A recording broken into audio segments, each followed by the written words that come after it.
I walked into my 30th birthday party and realized I wasn't a guest. I was the defendant.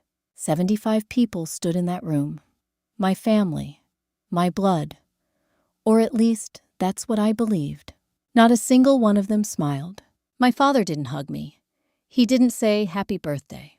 He handed me a red folder, thick, official, already prepared. And then he said something I will never forget. "You're not our daughter." He paused, just long enough for the room to lean in. "Now pay us back every dollar we spent raising you." Before I could even process it, my mother stepped forward and ripped my car keys straight out of my hand. My sister, she was standing right beside me, holding up her phone, live streaming the entire thing. Thousands of strangers watching as my life was torn apart in real time. Tell me something. What would you do if the people who raised you decided to destroy you in front of everyone? Because that night, I thought I was about to lose everything. My family, my career, my identity. But what they didn't know was that someone else had been invited. Someone they had spent 30 years trying to erase. And when he finally stepped out of the shadows, everything they built started to collapse. If you want to know what really happened next, make sure you subscribe so you don't miss the moment their entire lie came crashing down. Because what I uncovered that night was something they never planned for me to find. And by the end of it, you might start to wonder, was I ever the victim at all? Or was I the one they should have been afraid of? Let me take you back 4 weeks before that night, before the red folder, before the cameras, before my entire life was put on trial. It started with a phone call. "Summer, oh my God, you're not going to believe this." That was my younger sister, Brianna. She didn't call often, and when she did, it usually meant she needed something. Money, a favor, or an audience for whatever drama she was dealing with that week. "What's going on?" I asked, keeping my voice low. I was sitting in the ICU break room, halfway through a 12-hour night shift. Machines beeping in the background, the kind of silence that only exists in places where life and death live side by side. Mom and Dad are throwing you a surprise birthday party. I actually laughed, not because it was funny, but because it didn't make sense. A party, for me. Yeah, a big one. Everyone's coming. Aunt Dorothy, Uncle Robert, even the cousins from Ohio. I remember staring at my coffee, watching the steam disappear, trying to make that sentence feel real. Because in 30 years, my parents had never thrown me a birthday party. Not my 18th, not my 21st. When I graduated nursing school, top of my class, we had dinner at home. My mom made meatloaf. Afterward, she patted my shoulder and said, "Money's tight this year, sweetheart. You understand." And I did. I always understood. But Brianna, her 21st birthday was a 5-figure event. Catering, live music, a ballroom at the Riverside Club. Dad gave a speech about how proud he was of his little princess. So when Brianna told me they were planning something for my 30th, I didn't feel excitement. I felt confusion. "You have to act surprised," she added quickly. "I wasn't supposed to tell you." "I will," I said. And after we hung up, I sat there a little longer than I needed to, because for the first time in years, I let myself believe something dangerous. Maybe they had changed. Maybe after all this time, they finally saw me. You see, I've spent most of my life being the reliable one. 7 years as an ICU nurse, 7 years of night shifts, missed holidays, holding strangers' hands as they took their last breath. And every single month, without fail, I sent $500 home to my parents. Not because they asked, because I thought that's what family does. You show up, you give, you don't keep score. Over the years, that added up to more than $60,000. I never mentioned it. Meanwhile, Brianna still lived in their basement. 50,000 followers online. 0 income. Last year, she asked Dad for $10,000 to invest in her brand. He didn't even hesitate. But when my car broke down 3 years ago, and I asked for help with a down payment, Dad looked at me and said, "You're strong, Summer. You'll figure it out." And I did. I always did, because I was the capable one, which in my family meant I was the one they didn't have to care about. 3 days before the party, something else happened. Something I didn't understand at the time. I received an email. No subject line. No greeting. Just a single sentence. "Do you know who you really are?" And below it, a legal firm's signature. I stared at that message for a long time. My first instinct was to delete it. Spam. Scam. Something random. But something about it didn't feel random. It felt intentional, like someone was trying to reach me without being seen. I almost replied. Almost. But I didn't, because I had bigger things on my mind. That same day, I got news I had been waiting for 5 years. I was being considered for a promotion. Charge nurse. It meant better pay, more responsibility, a step forward. In a life I had built entirely on my own. There was just one condition, a recommendation letter from someone with influence, someone connected. So I called my father, and for once, he didn't hesitate. "Of course," he said. "I'll write it for you." Then he added something that, at the time, sounded almost sweet. "I'll give it to you at your birthday party, in front of everyone." A proud father moment. That's what he called it. I should have questioned it. I should have noticed the way his voice sounded, just a little too rehearsed. But I didn't, because I wanted to believe. I wanted one night where I wasn't the afterthought. The night of the party, I stood in front of my mirror, wearing a navy blue dress I had saved up to buy. Simple, elegant, appropriate. I even brought a gift for my parents, a photo album, filled with memories they probably never noticed, but I held on to anyway. Before I left, I checked my phone one last time. That email was still there. "Do you know who you really are?" I should have opened it again. I should have asked more questions. But instead, I grabbed my keys, walked out the door, and drove straight into the night that would change everything. Because what I didn't know was that the truth had already been set in motion. And by the time I walked into that room, there was no turning back. Warm lighting, crystal chandeliers, soft music playing somewhere in the background. It looked exactly like the kind of place you'd celebrate something special. I remember sitting in my car for a moment, hands resting on the steering wheel, taking a deep breath. This is it, I told myself. Tonight, things are different. Tonight, they see you. I even practiced my reaction. A small smile, a soft gasp. Wow, you really did all this for me. It sounds silly now, but I wanted to give them that moment. I wanted to believe it was real. So I stepped out of the car, smoothed my dress, and walked toward the entrance. A hostess greeted me with a polite smile. "The Patterson party?" she asked. "Yes." She gestured toward a set of double doors at the back. Right through there. I remember the way my heels sounded on the floor, each step echoing just a little too loudly. And then I opened the doors. Silence. Not the warm, excited kind. Not the kind that builds into a surprise. No, this was something else. 75 people. All standing. All looking directly at me. No decorations. No balloons. No cake.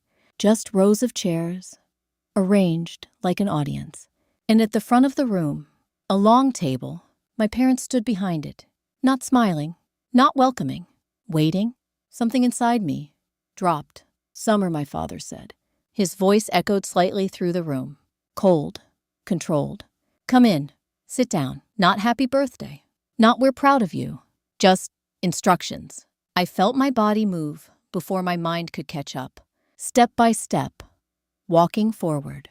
Until I reached the chair placed directly in front of them. Facing them. Like I was on display. That's when I noticed the camera. Not a phone. A professional camera. On a tripod. Recording everything. "Dad," I said quietly. "What is this?" He didn't answer. Instead, he opened a red folder, the same one from the hook. Thick, organized, prepared. Summer, he said, do you know why we invited everyone here tonight? I swallowed. My birthday. A few people shifted uncomfortably, but no one spoke. No, he said. We invited them as witnesses. The word hit harder than anything else so far. Witnesses. To what? He lifted a document, holding it up just enough for the room to see. This is a DNA test. My heart actually stuttered. 3 months ago, he continued your mother, and I submitted samples. His voice didn't shake, not even a little. The results are conclusive. He looked directly at me. You are not our biological daughter. The room erupted. Gasps, whispers, murmurs spreading like fire. I couldn't breathe. That's not possible, I said. That has to be wrong. It's not wrong, my mother snapped. She stepped forward, her expression sharp, almost angry. You never were ours. The words felt unreal, like they were meant for someone else. We took you in, she continued. We raised you. We gave you everything. My hands gripped the edges of the chair. I never asked for... And now my father cut in. It's time you repay that debt. He pulled out another document. A contract, thick, legal, detailed. $500,000, he said clearly. The cost of raising you. The number hung in the air. Heavy, final. You'll sign this tonight, he added in front of everyone. I stared at him, waiting for something, a crack, a hint of hesitation, anything that would tell me this wasn't real. But there was nothing, just expectation. Before I could respond, my mother stepped closer, too close. Her hand shot out, and suddenly, my car keys were gone. She held them up like evidence. This car, she said, was made possible because of us. I paid for that car, I said, my voice shaking. Every payment. With a job your father helped you get, she snapped back. You owe us everything. Around me, people started nodding, agreeing, like this made sense, like this was justified. She's right, someone muttered. Parents sacrifice everything, another voice added. I turned, slowly, looking at face after face. People I grew up with, people who watched me become who I am, and not one of them said a word in my defense. Smile, Brianna whispered beside me. I hadn't even noticed her move closer, but now, she was right there, phone inches from my face, red light blinking. Live stream. Oh my God, guys, she said excitedly. This is insane. You're literally watching this happen live. Bree, stop, I said, but she just grinned. The comments are going crazy. I glanced at the screen. Thousands of viewers, scrolling messages, some shocked, some entertained, some laughing. My humiliation was content. Sign the document, my father said again, his tone sharper now. If you refuse, we take legal action. And I make one phone call, he added quietly, leaning slightly closer. To your hospital. My blood ran cold. I tell them exactly who you are, he said. A fraud. A liability. I was on that board for 15 years, Summer. He smiled.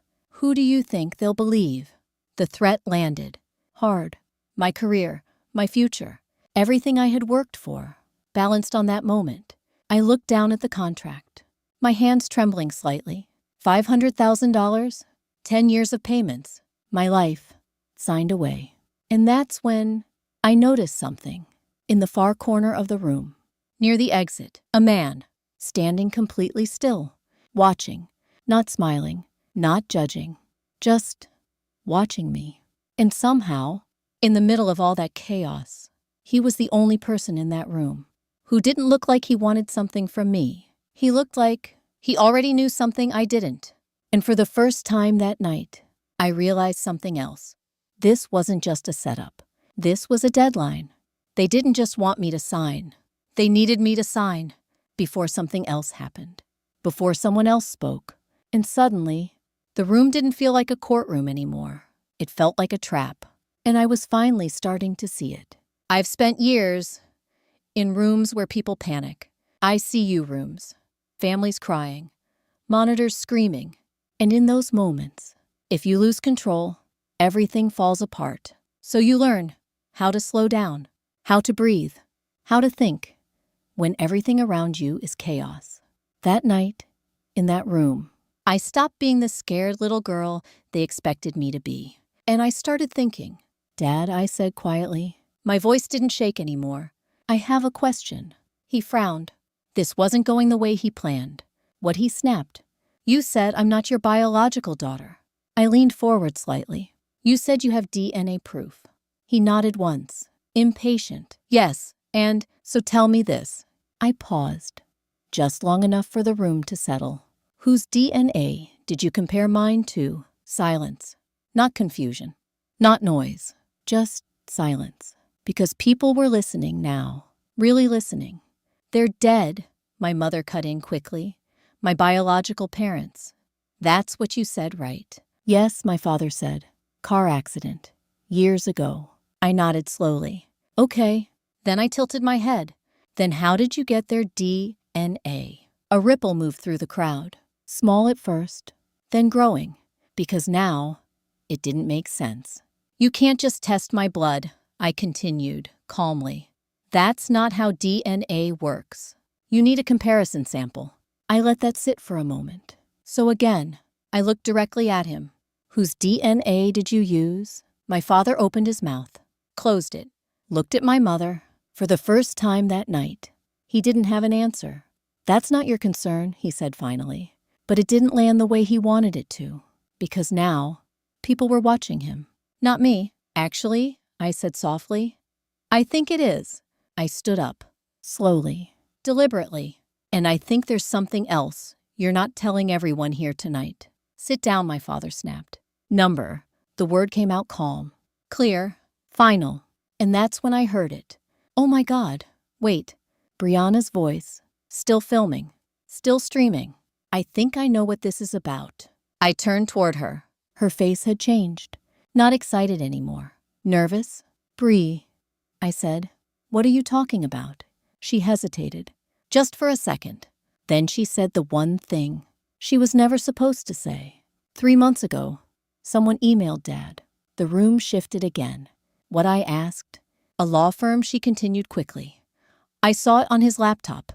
It said something about ending an agreement." My heart skipped. "What agreement?" "I don't know," she said. "I just remember it said mandatory disclosure." My father moved fast. "Turn that off," he shouted, lunging toward her phone. But it was too late.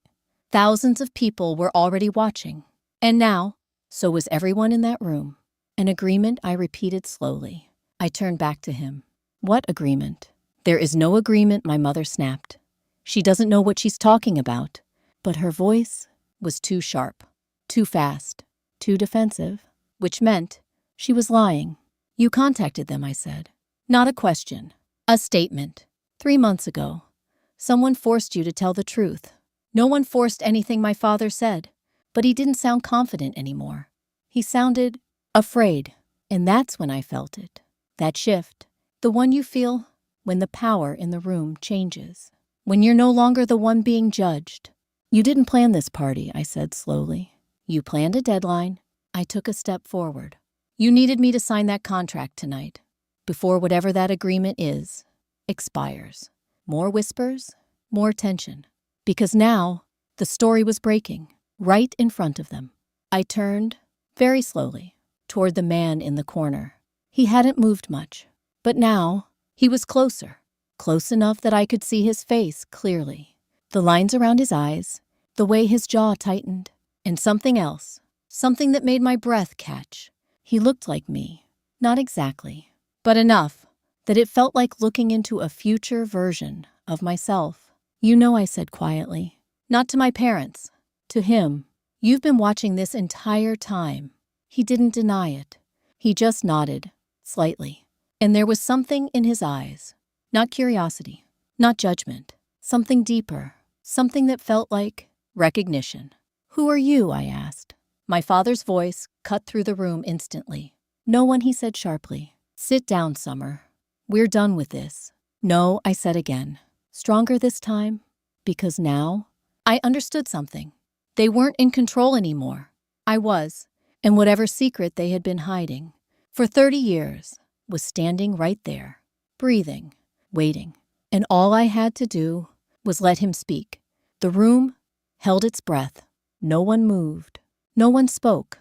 And for the first time that night, my father didn't interrupt. He couldn't, because the man in the corner was already walking toward us, slow, measured, certain, each step echoing just enough to make everyone turn. Gerald, his voice was calm, but there was something underneath it, something sharp, something controlled. My father flinched, actually flinched. Security, he said quickly. This man is trespassing. No, the man said, just one word. But it stopped everything. I was invited. Silence again. But this time, it wasn't confusion. It was anticipation. He stopped just a few feet away from me, close enough that I could see it clearly now. The resemblance, the eyes, the shape of his face, the way he looked at me, like he had been waiting his entire life for this moment. My name, he said gently, is Marcus Whitfield. The name meant nothing to me, but the reaction around the room, everything. My mother's face went pale. My father looked like the ground had just disappeared beneath him. And I believe he continued, "You've all been given a very incomplete story." "No," my mother snapped. "He's lying. He's a fraud." "Am I?" He reached into his jacket and pulled out a folder. Not rushed, not nervous, prepared, just like theirs, but different, because his wasn't built on fear. It was built on truth. 30 years ago, he said a young woman named Catherine Hayes gave birth to a daughter. My breath caught. She was in love. He continued with a man her family did not approve of. His eyes flicked to me, softening. They forced her to give the child up. The room was completely still now. No whispers, no reactions, just listening. "That child," he said quietly, "is standing right in front of me." My heart started pounding, loud, unsteady. "You?" I whispered. He nodded. "Yes?" A pause. Not dramatic, just real. "I'm your father." The words didn't explode. They settled, heavy, deep, like something that had always been there, finally being spoken out loud. "No," my mother said again. "He's manipulating you." Enough. Marcus didn't raise his voice. He didn't need to, because now everyone was watching him, not them. He opened his folder and pulled out a stack of documents. "Gerald," he said calmly, "you just demanded that Summer repay $500,000. My father didn't respond. He couldn't. "Interesting," Marcus continued, "because according to my records," he lifted the paper slightly, "you've already been paid." The room shifted. What someone whispered. "These are bank transfers," Marcus said. "Monthly payments." He began placing copies on the table, one by one, $1,500 every month for 28 years. A murmur spread. Confusion, shock. "That's over $500,000, he added. The same number, the same amount they had just demanded from me. But that's not the most interesting part. He looked directly at my parents. That money wasn't a gift. A pause. It was part of a contract. Something cold moved through the room. A contract that required you, his voice sharpened slightly now, to provide a stable, supportive home, to protect her identity, and to treat her as your own. Silence. Absolute silence. And if you failed to meet those conditions, he closed the folder. The agreement would be terminated. My stomach dropped. "That email," I whispered. He nodded once. "Yes, I gave you 30 years, he said, turning back to my parents. 30 years to do the right thing. And instead, his jaw tightened.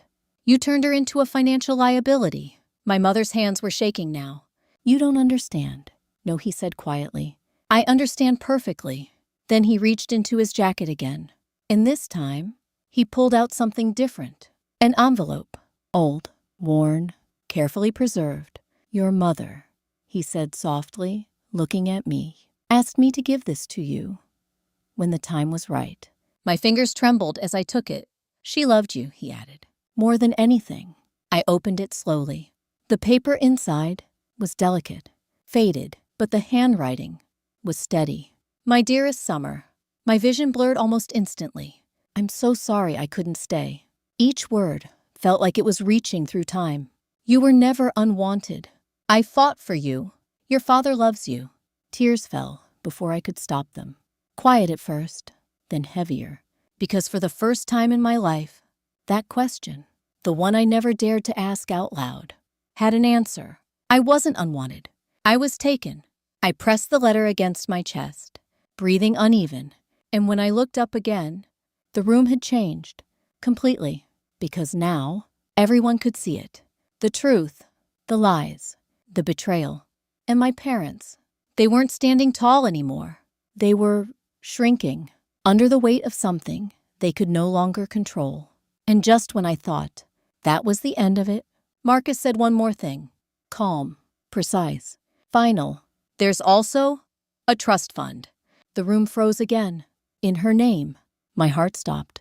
And it seems, he added, looking directly at my parents. You never told her about that either. I didn't say anything right away. I just stood there, holding that letter, feeling something shift inside me. Not anger, not even sadness, something quieter, something stronger, clarity. For 30 years, I had been trying to earn something that was never mine to earn. And now, I didn't need it anymore. There's a trust fund, I asked. My voice was calm, too calm. Marcus nodded. Yes. How much? He hesitated. Just slightly. Enough, he said, to make sure you never had to struggle the way you did. The words landed, not like comfort, like a realization. I turned slowly to face my parents. You knew, I said. Not a question. A statement. My mother's lips parted, but no words came out. You knew there was money in my name. I took a step closer. And you let me work night shifts. Send you money. Struggle to build a life. My voice didn't rise, but it didn't need to, because now everyone in that room could hear the truth. You didn't just lie to me, I continued. You used me. Silence, thick, uncomfortable. And then everything broke. This is ridiculous, my father snapped suddenly, his voice louder now, desperate. That money was never hers to control.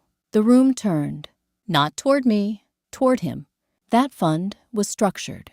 He continued, quickly. Conditions, restrictions. Stop. Marcus didn't raise his voice, but it cut through everything. You've said enough. My father's face flushed red. You think you can walk in here and... I don't have to think, Marcus replied calmly. I have documentation. He gestured toward the folder. And legal representation. Already reviewing your breach of contract. The word breach echoed. Because now, this wasn't just family drama anymore. This was legal, real consequences. You violated every condition of that agreement, Marcus continued. You concealed financial assets. You created emotional harm. And tonight, his eyes hardened slightly. You attempted coercion. The room erupted. Not loudly, but in whispers. Urgent. Uneasy. What does that mean? Someone asked. It means, Marcus said, that everything you received. He glanced at my parents and can be reclaimed. That did it. My mother staggered back slightly. No, she whispered. You can't. We can, he said. And we will. I watched them. Really watched them. For the first time, not as my parents, but as people. And what I saw was fear. Real fear. The kind they had tried to put in me. Just minutes earlier. Only now, it had nowhere to go. What about her? My father said, suddenly pointing at me. His voice cracked. We raised her. That has to count for something. I tilted my head slightly. Does it? I didn't say it out loud. I didn't need to. Because the room already knew the answer. And then, I noticed Brianna, still holding her phone, still streaming. But now, her expression had changed. The excitement was gone, replaced with something else. Panic. They're turning on us, she whispered, almost to herself. I glanced at her screen. The comments were still flooding in, but they weren't cheering anymore. They weren't entertained. They were judging, condemning, calling it exactly what it was. Abuse, manipulation, greed. Her follower count, dropping in real time. This isn't fair, she said suddenly. Looking at me now, You're ruining everything." I almost smiled. Not out of cruelty, out of understanding, because for the first time, she was feeling it too. The consequences. "You did that yourself," I said quietly. And then I turned back to my parents, and I realized something. I wasn't angry anymore. Not in the way I used to be. I wasn't trying to prove anything. I wasn't trying to win, because this wasn't a battle anymore. It was over. "You wanted me to sign something tonight," I said, my voice steady, clear, final, but I'm not signing anything. I let that settle. I'm not paying you anything. Another step back, creating space. And I'm not staying. My mother reached for me. "You can't just walk away." "Yes," I said softly. "I can." And this time, no one stopped me. Not my father, not my sister, not a single one of those 75 people who had sat there and watched. I walked past them, one step at a time, toward the door, toward the exit, toward something I hadn't felt in a very long time. Freedom. And just before I reached it, I heard my father's voice behind me, desperate now. "Summer, wait." I didn't turn around, because some things don't need a response. Some endings don't need closure. They just need distance. So I opened the door, stepped outside, and left everything behind me. But what I didn't know was that inside that room, the real collapse was just beginning. If you've stayed with this story until the end, then you've just witnessed something that unfortunately is far more common than most people realize. Not the courtroom, not the money, not even the public humiliation, but the pattern, because what happened to Summer is something we see again and again in families where love becomes conditional, where one child is praised and another is tolerated, where worth is measured not by who you are, but by what you provide. From a psychological perspective, Summer wasn't just dealing with betrayal. She was dealing with something deeper, a lifetime of emotional conditioning. She was taught that love had to be earned, that being good meant being quiet, that being strong meant needing nothing, and perhaps the most dangerous belief of all, that if she just tried hard enough, she could finally be enough. But here's the truth. You cannot earn love from people who are not capable of giving it. No amount of sacrifice, no amount of patience, no amount of loyalty will ever turn manipulation into care. And the moment Summer stopped trying was the moment everything changed. Not because her family changed, but because she did. She asked questions. She set boundaries. And most importantly, she walked away. Now many people will ask the same question. Should she forgive them? And the honest answer is, forgiveness is not about them. It's about her. Forgiveness does not mean returning. It does not mean forgetting. And it certainly does not mean allowing the same harm to happen again. Sometimes, forgiveness simply means you stop carrying the weight of what they did to you, and you choose to build something better for yourself. If this story made you reflect on your own life, your own relationships, the people who lift you up, and the ones who slowly tear you down, then take a moment. Ask yourself a simple question. Are you loved, or are you being used? And if you found value in this story, if it gave you clarity, or even just the feeling that you're not alone, then consider subscribing to this channel. Because stories like this aren't just about drama. They're about awareness, about healing, about understanding the patterns that too many people suffer through in silence.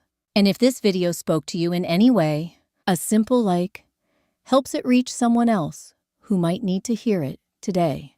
Because sometimes the first step to changing your life is finally seeing the truth. Take care of yourself. And remember, you don't have to earn the right to be loved.